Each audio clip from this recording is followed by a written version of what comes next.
So I was talking to one of my really good friends the other day, and she was just telling me about all the things that she was going through. It was so many different things. And it was one thing that really stood out to me that truly, truly broke my heart.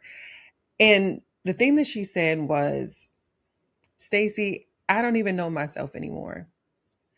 And the crazy thing is, before I said anything, I actually paused and I smiled. Not because she was going through what she was going through and dealing with everything that was on her plate, but I smiled because I was like, yeah, I've definitely been there before. And I know that there's so many women who have been in this exact same position. And if this is something that you have been dealing with or even thinking about, I want you to know that you're not alone. I want you to know that you're not crazy, you're not failing, because at the end of the day, the truth is you love your family. You love what you do, you love your work, you love all the things that come with being who you are. However, quietly, there are so many times that we don't realize that we are losing ourselves, and it doesn't come quickly. It's really like a slow drip. Like if you could think of a pipe, and when it's leaking, it leaks really, really slow. Like there's a drip every single second, right?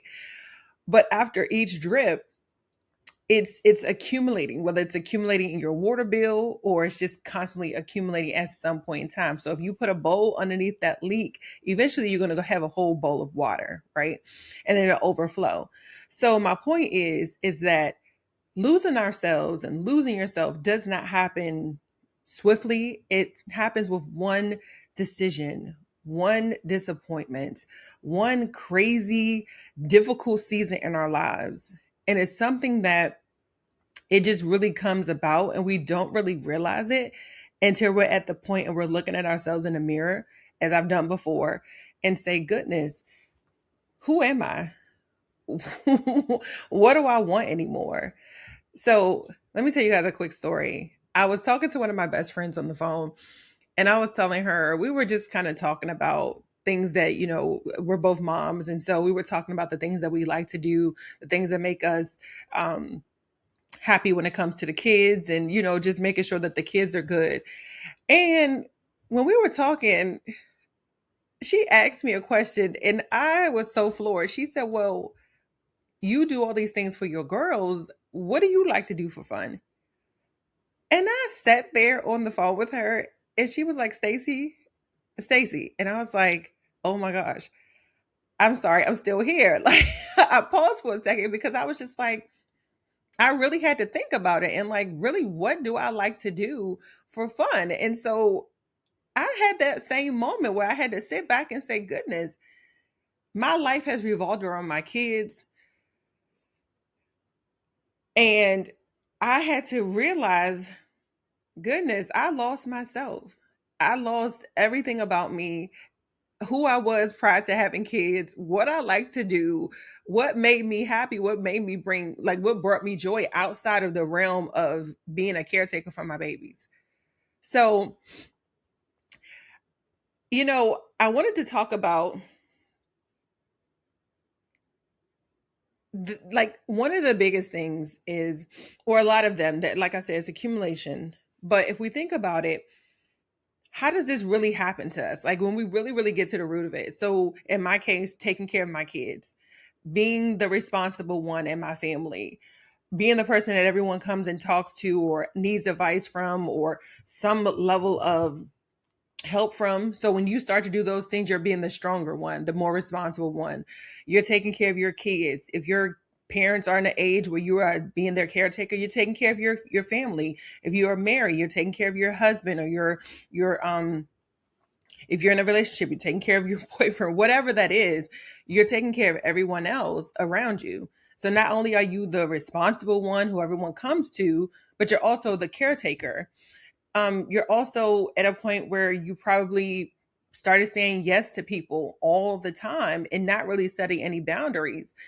So the more that you say yes to other people is the less you're saying to yourself. So if you're constantly telling people, yes, I'll do that, or I'll attend this event, or I'll show up for here, or I'll do this for you, you are slowly chipping away at every part of yourself. And it's okay to help people. I'm not going to say that it's not okay to help people, because I advocate for helping and for service, because it's our one of the things we're supposed to do.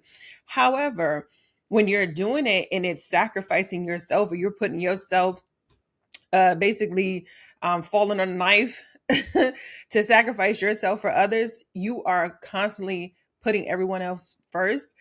You are losing yourself every single time. There's a piece of you chipping away, chipping away, chipping away, until you get to that point where you say, okay, enough is enough. Okay. All right. So like I said, carrying everything, carrying everyone else's burdens. um I remember there was a time when one of my cousins came to me, and they were having an issue with their child's father, and they had to file for custody or something. And I was helping them with their document. Like I said, I help a lot of people with a lot of things. And she was telling me what was going on, and I was helping her, but it got to a point where it became a little bit overwhelming, because I already had my own life that I was living, but then I was also trying to help her in her situation, which became a little bit more strenuous than I had expected to take on. And so, me putting myself in that position, I started to burn out. I started to get overwhelmed. And so, the helping her with her paperwork, and writing letters for her, and helping her through that process, I started giving my kids and myself the leftovers. And that wasn't conducive or helpful to anyone around me. All right. Another one is um, like forgetting to ask yourself what you need. These are like part of the things of going through, I would say, survival mode. When you have lost yourself, you start to forget how, like, ask yourself, what do I need in this moment? Not necessarily what everyone else need. What do I need? What do I like? What can I do today in this moment that will literally put a smile on myself, on my face, excuse me, and just make me feel good about myself? I got to the point where I said, listen, if I like watching movies, I will allow my kids, time to go and do whatever they want to do, whether they wanted to play their game, draw, for maybe about an hour, hour and a half, and I will watch a movie, because I love watching movies. I've always liked watching movies. So it's just one of my favorite pastimes. And so I would go put on a movie, and that was my recharge time. And so I got to the point where I had to release the guilt of not being in the room with them, not being, quote unquote present with them at that time, but I was being present with myself. And me allowing myself to do that, it allowed me to really start coming back to myself. When I started setting boundaries with other people around me and saying no without having some level of explanation behind it, it helped me to bring myself back to myself again. When I started saying I can't do that, it brought me back to myself. Right. And I think another one is, um, we forget to ask other people for help.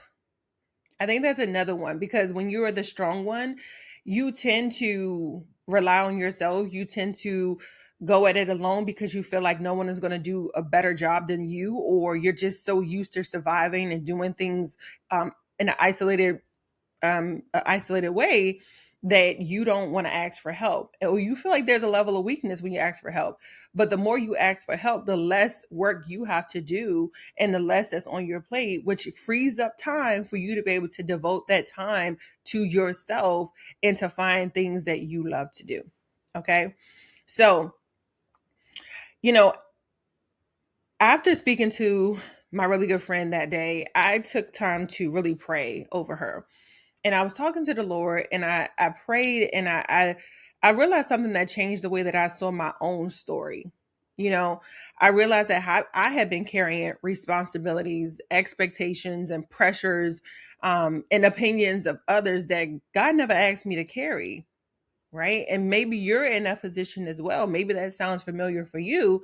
Um, and so in my situation, instead, you know, God invites us to come to him and to lay our burdens down to him. Okay. Not adding any more to the pot. There's a lot of things that we like to do. I don't know. I know for me, sometimes I will overload myself with things. And so even if I know that I can handle it. I know that I probably don't have the capacity to do it. Right. And that's another part of losing yourself, is going beyond your capacity. But God says, bring me all your burdens. Okay. So Matthew 11:28, 11, chapter 11, I'm getting tongue tied. Matthew chapter 11, verse 28 through 30 says, come to me, all of you who are weary and carry heavy burdens, and I will give you rest. So that doesn't mean that you have to come and that you're broken in any type of way, that there's something wrong with you, that you're a lost cause. No. It's never too late to start making changes. It's never too late to start putting yourself, um, making yourself a priority, right? It's never too late to pray and ask God, how do I lay these burdens down to you? How do I release this so that I can live the life that you've called me to live, but not in a way where I am carrying more than you've asked me to carry. And that goes with carrying other people's stuff, right? Other people's burdens, other people's troubles and tribulations. So Lord, help me to release these things. Okay. I want to encourage you to take a moment to really think about, look at yourself in the mirror. Because I think a lot of times, like when we look at ourselves in the mirror, it's like really facing ourselves and facing the truth of the matter. And so I want you to look in the mirror and I want you to ask yourself, when was the last time I asked myself, like I said, I wanted you to ask yourself, self, when was the last time I asked myself this question? What do I need? So I want you to do that today. Go to the mirror, ask yourself, what do I need today? What do I need tomorrow? What do I need the next day? Okay. And it's not what everyone else needs. It's not about taking care of anyone else. What do you need to progress and move forward with peace, joy, happiness? Okay. So if you have been losing yourself little by little, you can find yourself again little by little. Small steps, small steps. Like I said, setting boundaries, figuring out how to release things that that you were never meant to carry, releasing the expectations of others, disappointments, or disappointing others. Release all of those things. I always tell my clients and I always tell people, release those things that no longer serve you. Because guess what? If it's costing you your peace, it's costing you too much. All right. So if today's conversation resonated with you, and I pray that it has, I created something that I think will really help you. It's called the Becoming Her Self-Discovery Guide. All right. So it's completely free and I designed it to help you rediscovering who God created you to be. And I will link that down in the description as well. So I pray that you have an amazing rest of your day and I will talk to you guys soon. Bye.